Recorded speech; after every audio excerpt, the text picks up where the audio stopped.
Muito bom dia, boa tarde, boa noite, meu Brasil baronil. Se pensar faz bem, então hoje vamos pensar um pouco sobre como a psicopatologia ela é organizada. Eu fiz uma apresentação aqui para vocês, já está aí na sua tela, uma organização de como que você pode compreender a psicopatologia como um todo. Então, dessa forma, você sabe onde você começa e você sabe onde você termina, tá? Então, olha que coisa interessante. Normalmente, nós começamos ao contrário, né? Nós começamos entendendo do transtorno. E quando, na verdade, nós precisamos começar pelas funções psíquicas, né? E ainda, se a gente for puxar um pouco mais para trás, o ideal é você entender onde é que está o normal e onde é que está o patológico. E se você for puxar um pouco mais para trás, é legal você compreender um pouco da história da psicopatologia para entender o porquê que nós estamos onde nós estamos, tá? Então, a minha intenção aqui agora é que você tenha como ponto de partida todo um roteiro de tudo que vai acontecer dentro de um campo tão extenso que é a psicopatologia. Então, a primeira coisa que nós temos que analisar seria esses fundamentos. Esse fundamento que a gente está tentando entender onde é que está o normal e onde é que está o patológico, esse é um bom ponto de partida, né? Nós temos algumas idades que são mais complexas. Por exemplo, a idade da adolescência, ela é complicada. Essa idade, nós temos uma alteração que é natural da própria idade. Então, ele tem um aumento de irritabilidade, ele tem uma diminuição de controle inibitório. Então, temos uma alteração de humor, pode ter um quadro maior de melancolia, né, de tristeza. E isso tudo, alguns teóricos vão dizer que isso faz parte da própria adolescência, da mesma forma que correr mais riscos também faz parte da adolescência. Ou a dificuldade de planejamento, de organização, também faz parte da adolescência. Então, uma das idades, e aí em resumo, que teríamos essa dificuldade de encontrar onde é que está essa fronteira do normal e do patológico, um desses lugares seria então a própria adolescência, tá?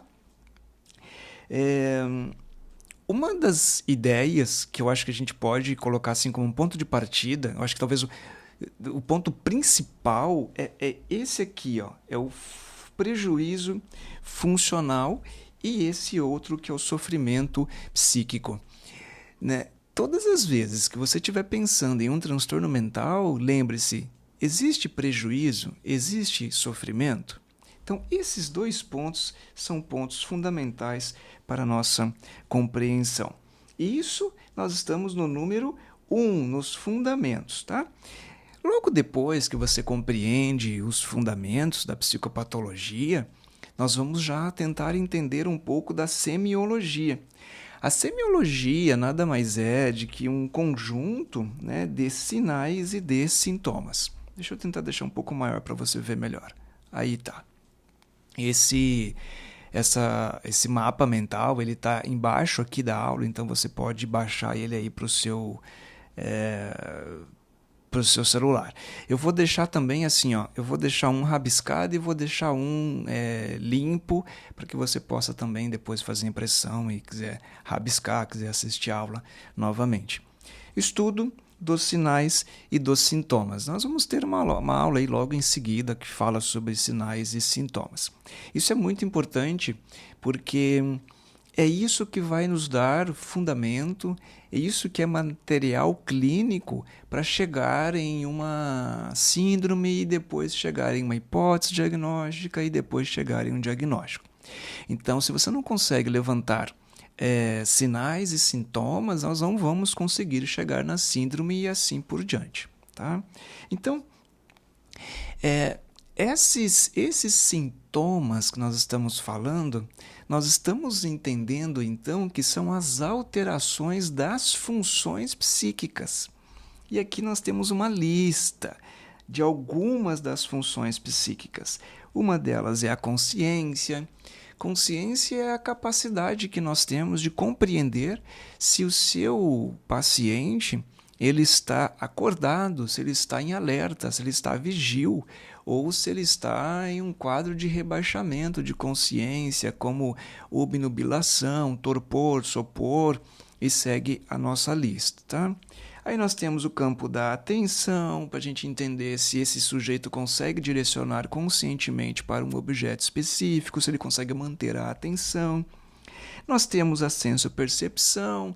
A senso-percepção já está falando sobre as alterações que são da sensação e da percepção. O Delgado Honda ele traz essa união, né, de essas duas funções psíquicas, então ele chama de senso-percepção, que é a união entre sensação e percepção. Uma alteração que nós vamos encontrar dentro da senso-percepção, minha gente, seria a alucinação. A alucinação visual, a alucinação auditiva. Então, essa é uma alteração que a gente encontra dentro dessa função psíquica chamada senso-percepção. Aqui nós temos a memória. A memória a gente pode ter amnésia, por exemplo. Tá? Então, também é uma função psíquica importante que ela é alterada em determinados quadros de transtornos mentais ou de condição médica. Tá? Pensamento é uma outra função também importante. Uma alteração que a gente vai encontrar aqui dentro seria o delírio. O delírio é uma alteração de pensamento. Delírio, não delirium, ok? Aí nós temos a linguagem, a logia poderia ser uma alteração que a gente encontra aqui dentro, que seria a gente pode encontrar a logia, que seria uma diminuição da fala em quadros de esquizofrenia. A afetividade, nós estamos já pensando na apatia, por exemplo, a anedonia, que são alterações que nós vamos encontrar nas alterações do humor, na depressão, por exemplo. Podemos encontrar também na esquizofrenia, no bipolar e assim por diante. A psicomotricidade é uma alteração que a gente pode encontrar também na mania, que seria uma aceleração da fala, né? Ou lentificação em quadros de transtorno depressivo. Né? A gente poderia chamar isso de taquipsiquismo, quando há esse aceleramento, essa aceleração. E nós podemos chamar isso de bradipsiquismo, né? Quando há essa lentificação. Então veja que cada função dessa que está aqui, ó, cada função dessa vai abrir um leque, que a gente chama isso de alterações. E essas alterações, elas são chamadas de quantitativas e qualitativas, né? E aqui embaixo nós já temos um exemplo de uma alteração. Então, quando esse sujeito diz, eu ouvi vozes, nós podemos compreender isso como uma alteração na qualidade da senso-percepção.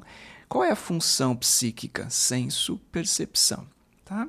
Então, nós estamos, olha, número 1, agora número 2, agora nós vamos para o número 3. O número 3, o que nós vamos entender no número 3? Nós pegamos todas essas funções psíquicas, aqui nós temos, pontuamos algumas, tá, gente? A lista ela é bem grande de funções psíquicas, a gente pontuou algumas aqui apenas pedagogicamente.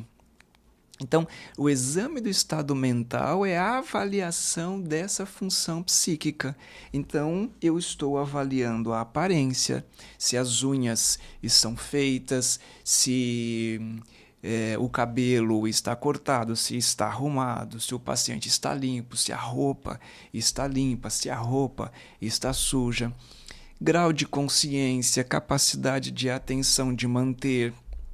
Se esse sujeito tem alguma alteração de senso-percepção, como alucinação, se ouve vozes, se tem alguma alteração de pensamentos, tem algum tipo de conteúdo, tipo conteúdo de perseguição, se tem alteração no humor, como anedonia, por exemplo, se tem alteração na linguagem, como logorreia, ou tem alogia, e assim vai seguindo a lista. Tá?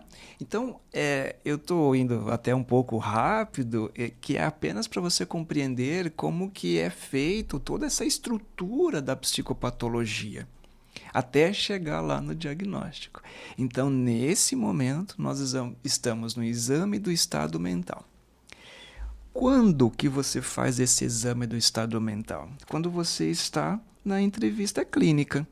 Sabe, você foi chamado para fazer uma anamnese. Na anamnese, você tem essa possibilidade de verificar o exame do estado mental. Ou, se você estiver fazendo uma entrevista inicial, é a mesma ideia, vai fazer também o exame do estado mental. Alguns vão utilizar da forma como está aqui nessa lista, outros podem fazer de uma outra forma, mas de qualquer maneira, esse exame do estado mental, ele é fundamental. E cuidado aqui, porque muita gente vai errar no exame do estado mental devido à sua complexidade, tá? O que eu vou perguntar, por exemplo, para avaliar se o sujeito está consciente? Eu vou perguntar se ele sabe onde ele está, qual é o nome dele, que dia da semana, em que ano estamos, qual é o nome do presidente do Brasil. Então, essas são informações que eu estou utilizando, perguntas, né, que eu estou utilizando para verificar o exame do estado mental. E essas respostas faz com que eu tenha uma compreensão do estado mental do meu paciente. Então veja que as perguntas que eu fiz, eu estou fazendo perguntas no campo de orientação, tempo, espaço e também autopsíquica, né? De perguntando quem é ele, o nome dele, por exemplo. Estou verificando memória para saber, eu perguntei do presidente. Estou verificando consciência para saber se ele está orientado no tempo e no espaço, né? Se ele está vigil, se ele está acordado, inclusive para verificar a capacidade de atenção. Então, isso nós chamamos de semiotécnica, tá? Que eu estou fazendo, então, perguntas. Perguntas para avaliar o quê? O exame do estado mental, isto é, as funções psíquicas. Bom, depois do 3, agora nós já vamos para o número 4, quando nós temos as síndromes. O que é, então, essa síndrome? Quando nós falamos de síndrome? Síndrome é um agrupamento. A gente chama também de clusters, né? Esse agrupamento nada mais é que eu vou verificando o que esse paciente vem apresentando, que são as alterações, e vou fazendo uma lista, né, dessas alterações. Quando eu chego ao final dessa lista, eu vou verificando para que lado ela está indo. Então eu tenho grandes grupos. Aqui eu tenho eles, ó. Depressiva, ansiosa, psicótica, maníaca. Eu tenho grandes grupos. E aí eu vou verificando onde esse meu paciente ele vai se encontrar, tá? Aqui desse outro lado, olha, eu tenho aqui a lista de sintomas que o meu paciente apresentou. Então, se ele apresentou essa lista que está aqui, então nós temos aqui uma síndrome depressiva. Em outras palavras, nada mais é que um agrupamento desses sintomas, e aí eu estou verificando em qual conjunto ela está inserida. Então eu tenho esses agrupamentos maiores, que a gente poderia chamar então de depressiva, de ansiosa, de psicótica e de mania. Por que ainda não é um transtorno? Porque para que seja transtorno, eu preciso de uma certa compreensão das causas. Essa ideia das causas, gente, isso é bastante delicado, tá? Porque pode ser que não tenha uma causa, eu não consigo identificar exatamente uma causa, tem possibilidades endógenas, então a coisa fica um pouquinho mais complicada, mas de alguma medida, na teoria ele pede que a gente tente encontrar uma possível causa que está abrindo essas alterações. Outra informação que vai precisar para transformar isso em um transtorno é verificar o curso, verificar o desenvolvimento, verificar o prejuízo, verificar o tempo que esses sintomas eles permanecem, verificar a intensidade deles. Então eu preciso de outros elementos para que eu saia. Olha para mim agora, se você puder. Para você sair aqui da síndrome, para você passar para transtorno. Então, aqui nesse meio, eu tenho um conjunto de informações. Então aqui eu tenho apenas um agrupamento de sinais e de sintomas, eu agrupei eles, coloquei ele dentro de uma caixa, dizendo assim, olha, esse agrupamento aqui ele está mais conectado com a depressão. Agora, para transformar esse agrupamento em um transtorno, eu preciso de um conjunto de informações aqui. Isso nós vamos encontrar em uma aula chamada O que é o transtorno mental, onde eu faço essa transição da síndrome para o transtorno mental, tá? E aí, nós vamos agora para o número 5. No número 5, eu já tenho os manuais diagnósticos. E esses manuais diagnósticos, no momento nós estamos no DSM-5-TR, nós estamos também na CID-11, tá? Aqui é só um cuidado, porque a CID-11 ela está já em um modelo e o DSM-5-TR está em outro modelo. Então, se você quiser comparar os dois, é melhor você pegar a CID-10-MC com o DSM-5-TR, tá, gente? Se você for comparar a CID-11 com o DSM-5-TR, você vai perceber uma diferença, porque a CID-11 ela está mais atualizada, é a mais moderna. O que aconteceu aí? Nós temos agora o transtorno categórico. Então aí nós vamos encontrar todos os critérios diagnósticos do transtorno depressivo maior, todos os critérios diagnósticos da bipolar tipo 1, do tipo 2 e assim por diante. Então nós temos aqui aproximadamente mais ou menos 300 transtornos mentais. E aí nós chegamos então naquilo que chamamos de diagnóstico. Diagnóstico. Você vê o tamanho da encrenca aí que a gente tem pela frente? Né? Então nós temos toda a nossa rota já estruturada do que nós precisamos. Agora, aqui na plataforma, você tem um curso, né, um módulo só de DSM. Então é legal que você vá lá e aí você vai compreender um pouco mais de como isso funciona, tá? Outra coisa, aqui nessa plataforma nós também temos a aula de entrevista inicial. Então tem um modo de entrevista inicial, porque para você fazer o levantamento de todas essas informações, pressupõe que você conhece, né, de entrevista inicial. Então, você também tem uma aula aqui para você estudar isso. Essa aula aqui, ó, de exame do estado mental, isso a gente estuda aqui na psicopatologia. Psicopatologia junto com todas essas funções psíquicas e todas essas alterações. Então, aqui na plataforma, essas informações elas estão separadas, elas são conteúdos separados, porque pressupõe que você precisa de vários conteúdos para você montar um único conteúdo no final. O que eu quero dizer com isso? Para você chegar lá na sua clínica e atender um paciente, você precisa de entrevista, você precisa de DSM, você precisa de função psíquica, você precisa de capacidade de comunicação e relacionamento para gerar o grande vínculo, gerar rapport. Então, nota que são vários conhecimentos que você vai pegando eles e você junta tudo e coloca para dentro. E aí você consegue entregar um atendimento de qualidade, um atendimento, né, com responsabilidade. Por fim, turma, agora você observa o fluxo central, então, desse nosso raciocínio clínico aqui na psicopatologia. Você tem o sintoma, esse sintoma eu levantei por meio da entrevista inicial, por meio da anamnese, eu verifiquei qual é a função que está alterada, então ficaria mais ou menos assim. O meu paciente ouve vozes, a função alterada é senso-percepção. Quando eu fiz um conjunto, eu chamei de síndrome e essa alteração de vozes e mais as outras, no meu exemplo aqui, eu estou dizendo que seriam síndromes psicóticas.